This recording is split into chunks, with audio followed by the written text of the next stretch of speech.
اللہ کے حبیب نے منع فرمایا، فرمایا کوئی اونچا اللہ اللہ نہ کرے، جب کوئی نماز پڑھ رہا ہو سو رہا ہو تو اس کے سامنے اونچا ذکر نہ کرو۔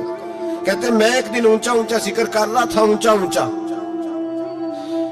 اونچا میں ذکر کر رہا تھا، کیونکہ عشق لگا سی کھیڈا کھیڈ دی نوں تے مینوں کھیڈا بھول گئیاں، میں کجل پایا سی یار دے ویکھنے نوں، پھر او دی یاد وچ روندے آئی ڈل گئیاں، حیدر شاہ اس گلی کدے نہ رول دی پر ہن تے رول گئیاں۔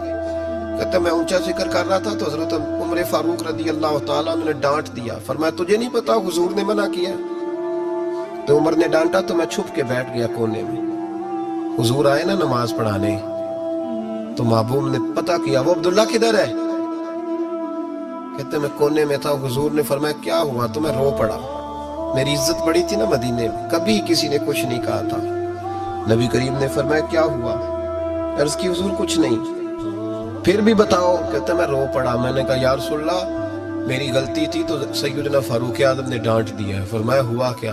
یا رسول اللہ میں اونچا ذکر کر رہا تھا، اور بات بھی ٹھیک ہے، کچھ لوگ قریب نماز پڑھ رہے تھے، حضرت عمر نے منع کیا، نبی کریم علیہ السلام نے فرمایا بلاؤ نہ ذرا عمر کو، خود قانون حضور نے بنایا ہے کہ اونچا ذکر نہ کرے جب کوئی نماز پڑھ رہا، بلاؤ نہ عمر کو۔ جناب عمر آئے تو حضور نے فرمایا عمر میرے عبداللہ کو کوئی نہ ڈانٹے، کسی ان پڑھ سے، کسی دیہاتی سے، کسی بھولے سے انداز دیکھے حضور کا، اسے کوئی نہ ڈانٹے۔ پھر حضور نے فرمایا تمہیں پتہ ہے یہ میرے لیے کتنی تکلیفیں برداشت کر کے آیا؟ صحابہ فرماتے ہیں یہ خوش نصیب ہے جس کی روح بھی محبوب کے ہاتھوں میں نکلی۔ اور جب جنازہ اٹھا تو حضور کی داڑھی سے ہم نے آنسوں کے قطرے ٹپکتے دیکھے۔ مدینے میں رواج تھا کہ قبر میں قریبی عزیز اتارا کرتے تھے، پر ان کا تو مدینے میں رشتہ دار ہی کوئی نہیں تھا۔ حضرت عمر فاروق اور جناب ابو بکر صدیق کہنے لگے ہم قبر میں اتارتے۔